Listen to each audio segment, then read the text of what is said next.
नमस्कार, जय हिंद, वंदे मातरम साथियों। स्वागत है आप सभी का आपके अपने परिवार, आपके अपने एजुकेशनल चैनल विभू की क्लासेस में। तो आज हम बताएंगे आपको कंप्यूटर के 20 मोस्ट इंपॉर्टेंट क्वेश्चंस के बारे में, उन प्रश्नों के बारे में जो कि आपके एग्जाम में लगातार बार बार पूछे जा रहे हैं। चाहे आप किसी भी एग्जाम की तैयारी करते हो, हर एग्जाम के लिए वीडियो काफी ज्यादा यूजफुल रहने वाला है। स्टार्ट करते हैं आज की क्लास। फर्स्ट क्वेश्चन है आपकी स्क्रीन पर। मैं आपको हर क्वेश्चन में 5 सेकेंड का टाइम दूंगा सही उत्तर बताने के लिए। अगर आपको किसी भी क्वेश्चन का सही उत्तर पता है तो आप कमेंट बॉक्स में कमेंट कीजिए किस क्वेश्चन का क्या राइट आंसर होगा। अपना लास्ट में स्कोर कमेंट करें कि आपने कितना स्कोर गेन किया। स्टार्ट करते हैं आज की क्लास। फर्स्ट क्वेश्चन है आपकी स्क्रीन पर। पहला क्वेश्चन आपसे पूछ रहा है, 1 मेगाबाइट कितने बाइट के बराबर होता है? 1 MB कितने बाइट के बराबर होता है? तो आपका टाइम स्टार्ट होता है इस क्वेश्चन का राइट आंसर बताने के लिए। अब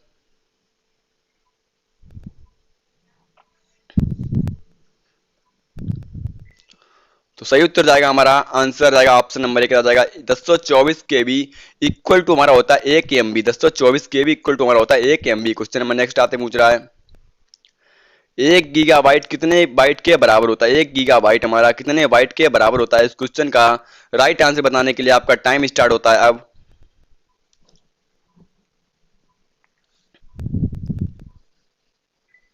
तो सही उत्तर जाएगा हमारा ऑप्शन नंबर बी, जाएगा 1024 MB इक्वल टू होता है हमारा 1 GB। क्या 1024 MB इक्वल टू होता है हमारा 1 GB। क्वेश्चन नंबर नेक्स्ट आपसे पूछ रहा है, कंप्यूटर में प्रयुक्त आईसी चिप किससे बनते हैं? बेटा कंप्यूटर में जो आईसी चिप का यूज करते हैं वो हमारी किसकी बनी होती है? किसकी बनी होती है? आपका टाइम स्टार्ट होता है इस क्वेश्चन का सही उत्तर बताने के लिए अब।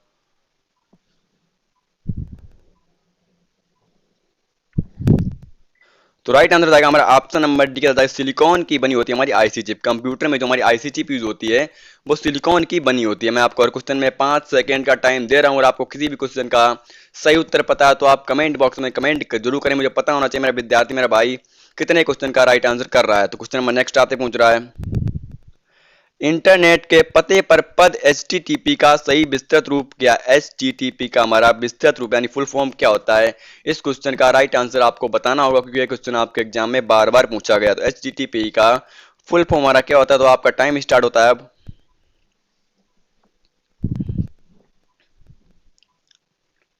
सही उत्तर जाएगा हमारा ऑप्शन नंबर डी के साथ जाएगा हाइपर टेक्स्ट ट्रांसफर प्रोटोकॉल। आप hyper text transfer protocol HTTP का फुल फॉर्म होता है। क्वेश्चन नंबर नेक्स्ट आपसे पूछ रहा है, किसी कंप्यूटर के प्रोग्राम में बच्चों द्वारा प्रयुक्त भाषा कौन सी होती है? बच्चों द्वारा प्रयुक्त भाषा हमारी किसी कंप्यूटर प्रोग्राम में कौन सी होती है? आपके एग्जाम में क्वेश्चन बार बार बनता है बेटा, आपके एग्जाम में बार बार क्वेश्चन पूछा गया है। तो जो बच्चे हमारे यूज करते हैं कंप्यूटर में किस प्रोग्राम किस लैंग्वेज का यूज करते हैं? तो आपका टाइम स्टार्ट होता है इस क्वेश्चन का सही उत्तर बताने के लिए आपका अब।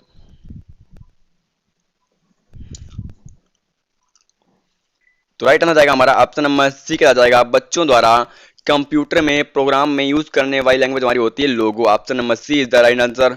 लोगो लैंग्वेज का यूज करते हैं कंप्यूटर प्रोग्राम में बच्चों द्वारा यूज करने के लिए। क्वेश्चन नंबर नेक्स्ट आते पूछ रहा है, एक सुवाइट निजी कंप्यूटर जो अपनी गोद में रखने एक सुवाइट निजी कंप्यूटर जो अपनी गोद में रखने लायक छोटा सा होता है वो हमारा क्या होता है? जो हम अपने गोद में रख के चला सकते हैं जिस कंप्यूटर को, उस कंप्यूटर या लैपटॉप को हम क्या कहते हैं? उस कंप्यूटर या लैपटॉप को हम क्या कहते हैं जिसे अपनी गोद में रखकर हम चला सकते हैं, ना कि किसी भी टेबल पे रख के?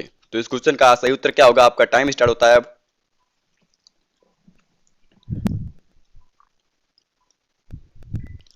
तो राइट आंसर जाएगा हमारा ऑप्शन नंबर बी के साथ जाएगा नोटबुक कंप्यूटर, जो कि अपनी गोद में रखकर चला सकते हो। कि अपना लैपटॉप यानी कंप्यूटर जो हम यूज करते हैं बेटा, बेसिक भाषा में हम बताऊं आपको, जो अपना लैपटॉप यूज करते हैं वो हमारी नोटबुक कंप्यूटर होता है। क्या होता है? नोटबुक कंप्यूटर, जो हम अपने बेसिक भाषा में बेसिक में यूज करते हैं कंप्यूटर लैपटॉप को। ठीक है, क्वेश्चन नंबर नेक्स्ट आपसे पूछ रहा है,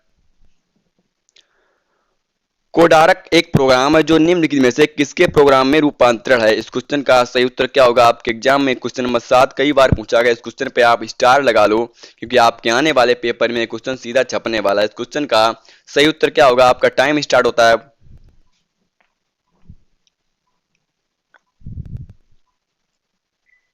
तो सही उत्तर जाएगा हमारा ऑप्शन नंबर डी का जाएगा कोंडातरण से मशीन तक। क्या कोंडातरक से मशीन तक इस प्रोग्राम का यूज होता है? क्वेश्चन नंबर नेक्स्ट आते पूछ रहा है, मल्टी प्रोसेसिंग होती है बेटा, मल्टी प्रोसेसिंग हमारी क्या होती है? एक हमारी सिंगल प्रोसेसिंग होती है, एक मल्टी प्रोसेसिंग होती है। तो आपको पता होना चाहिए बेटा मल्टी क्या होता है, सिंगल क्या होता है। आपको सुनने में अलग अलग लग रहा होगा कि मल्टी हमारा क्या होता है, कई ज्यादा को एक साथ यूज करना, सिंगल मतलब एक को यूज करना। तो इस क्वेश्चन का सही उत्तर क्या होगा? तो आपका राइट आंसर बताने के लिए टाइम स्टार्ट होता है अब बेटा।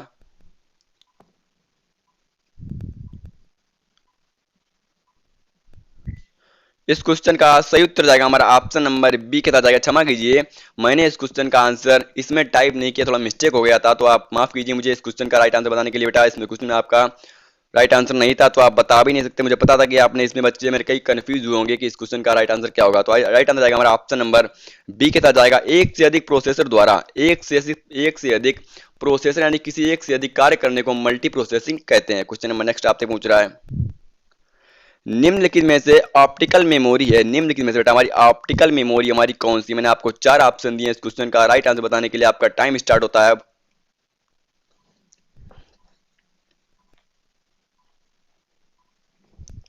तो राइट आंसर आएगा हमारा ऑप्शन नंबर सी का जाएगा सीडी रोम, जो कि ऑप्टिकल मेमोरी हमारी कही जाती है। क्या ऑप्टिकल मेमोरी सीडी रोम कही जाती है। क्वेश्चन नंबर नेक्स्ट आपसे पूछ रहा है, सीपीयू में कंट्रोल मेमोरी का तीसरा कौन सा यूनिट होता है? सीपीयू में कंट्रोल मेमोरी का तीसरा हमारा कौन सा यूनिट होता है? इस क्वेश्चन का राइट आंसर क्या होगा बेटा? मैंने आपको चार ऑप्शन दिए, हर क्वेश्चन में आपको चार ऑप्शन मिल रहे हैं। अगर आपको सही उत्तर पता है तो आप कमेंट बॉक्स में कमेंट जरूर करें। हर बच्चा हर विद्यार्थी हमारा कमेंट जरूर करे कि मुझे पता चलना चाहिए कि मेरा विद्यार्थी, मेरा भाई, मेरा बहन कितनी पढ़ रहा है, कितना क्या उसको अंदर नॉलेज है। ठीक है, अपने आप को होशियार समझते हो तो आप सिर्फ और सिर्फ बेटा 20 में से अगर आपने 10 क्वेश्चन राइट कर दे तो आप किसी भी एग्जाम को क्रैक कर सकते हो, मेरा वादा है आपसे। इस क्वेश्चन का सही उत्तर क्या होगा? तो आपका टाइम स्टार्ट होता है अब।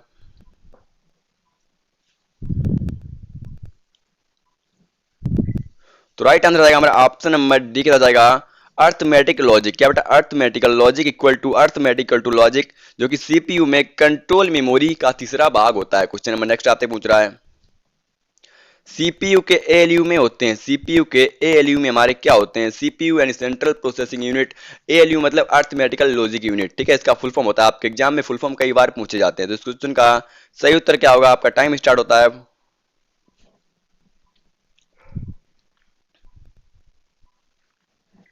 तो राइट आंसर जाएगा हमारा ऑप्शन नंबर बी के साथ जाएगा रजिस्टर। क्या बेटा? रजिस्टर सीपीयू के एएलयू में होते हैं। क्या रजिस्टर सीपीयू के एएलयू में होते हैं? क्वेश्चन नंबर नेक्स्ट आते पूछ रहा है, गणना और तुलना के लिए कंप्यूटर के किस भाग का प्रयोग किया जाता है? गणना और तुलना करने के लिए कंप्यूटर के किस भाग का प्रयोग किया जाता है? इस क्वेश्चन का सही उत्तर क्या होगा? आपका टाइम स्टार्ट होता है अब।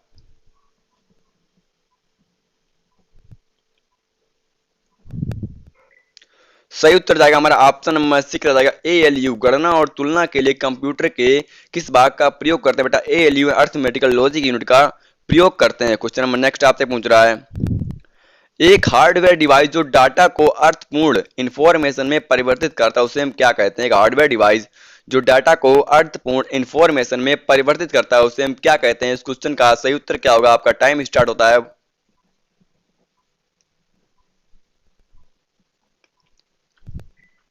तो राइट आंसर जाएगा हमारा ऑप्शन नंबर एक के साथ जाएगा प्रोसेसर। बेटा उसे हम प्रोसेसर कहते हैं, जो कि हमारा एक हार्डवेयर डिवाइस जो डाटा को अर्थपूर्ण रूप में अर्थपूर्ण इंफॉर्मेशन में परिवर्तित करता है। क्वेश्चन नंबर नेक्स्ट आपसे पूछ रहा है, प्रोसेसर के तीन मुख्य भाग हैं, प्रोसेसर के हमारे तीन मुख्य भाग कौन से हैं? इस क्वेश्चन का तो राइट आंसर आपको भैया बताना ही होगा, चाहे आप जितने भी लेट बताओ, 5 सेकंड लो या 10 सेकंड लो, बट इस क्वेश्चन का राइट आंसर सही उत्तर आप ही को बताना होगा। इस क्वेश्चन का मैथ तो कई बहुत ज्यादा है क्योंकि आपके एग्जाम में क्वेश्चन बार बार पूछा था, मेरे बच्चे कई बार इसमें कंफ्यूज हो जाते हैं कि बेटा इसका सही उत्तर क्या होगा।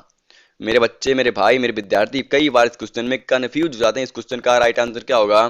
तो इस क्वेश्चन का राइट आंसर बताने के लिए आपको 5 सेकंड लो या 10 सेकंड लो, बट इस क्वेश्चन का राइट आंसर आप ही को बताना होगा। तो स्टार्ट करते हैं बेटा। इस क्वेश्चन के टाइम आपको लेना है तो आप जितना टाइम ले सकते हो, बट इस क्वेश्चन के स्टार्ट करने के लिए आपको 5 सेकंड का टाइम दिया जा रहा है। तो बताइए इस क्वेश्चन का सही उत्तर क्या होगा? प्रोसेसर के तीन मुख्य भाग हमारे कौन से होते हैं? प्रोसेसर के हमारे तीन मुख्य भाग कौन से होते हैं? तो इस क्वेश्चन का सही उत्तर जाएगा हमारा ऑप्शन नंबर बी के साथ जाएगा एएलयू, कंट्रोल यूनिट और रजिस्टर, जो प्रोसेसर के तीन मुख्य भाग होते हैं बेटा। कौन से? एएलयू और control unit and register. Option number B is the right answer. Question number next आपसे पूछ रहा है, सीपीयू और आई बटे ओ के बीच सिग्नलों के मूवमेंट को कौन नियंत्रित करता है? सीपीयू और आई बटे ओ के बीच सिग्नलों को कौन मूवमेंट कैसे नियंत्रित करता है? इस क्वेश्चन का राइट आंसर होगा बेटा, क्या होगा इस क्वेश्चन का सही उत्तर? तो आपका टाइम स्टार्ट होता है।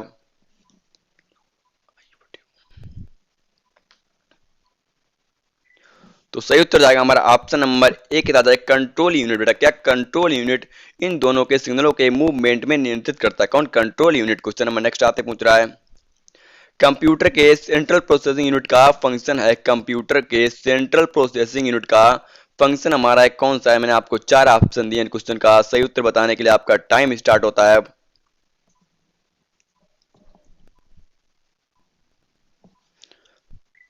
सही उत्तर जाएगा हमारा ऑप्शन नंबर सी के साथ गणना और प्रोसेसिंग करता है। क्या गणना और प्रोसेसिंग करता है हमारा कंप्यूटर के सेंट्रल प्रोसेसिंग यूनिट का फंक्शन है। बेटा क्या गणना और प्रोसेसिंग करना। क्वेश्चन नंबर नेक्स्ट आपसे पूछ रहा है, निम्न में से कौन सा कंप्यूटर एक बुनियादी कार्य नहीं है। निम्न में से कौन सा कंप्यूटर का एक बुनियादी कार्य नहीं है। क्षमा कीजिए, थोड़ा मिस्टेक पढ़ने में हो गया था। निम्न में से कौन सा कंप्यूटर का एक बुनियादी कार्य नहीं है। इस क्वेश्चन का राइट आंसर क्या होगा? तो आपका टाइम स्टार्ट होता है।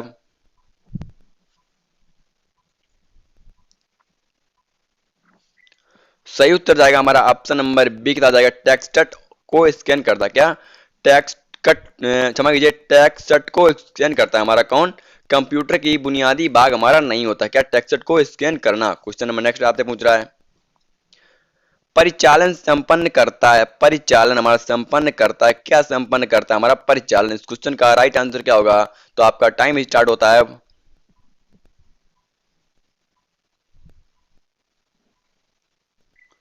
तो राइट आंसर आएगा हमारा ऑप्शन नंबर बी के साथ जाएगा अर्थमेटिक। क्या अर्थमेटिक परिचालन संपन्न करता है। क्वेश्चन नंबर नेक्स्ट आपसे पूछ रहा है, कंप्यूटर में अधिकांश प्रोसेसिंग किसमें होता है। कंप्यूटर में सबसे अधिकांश प्रोसेसिंग हमारा किसमें होता है। इस क्वेश्चन का राइट आंसर क्या होगा? ऑप्शन ए दिया मदरबोर्ड में, ऑप्शन बी दिया मेमोरी में, ऑप्शन सी दिया सीपीयू में एंड ऑप्शन डी दिया रैम में। तो इस क्वेश्चन का राइट आंसर क्या होगा? तो आपका टाइम स्टार्ट होता है।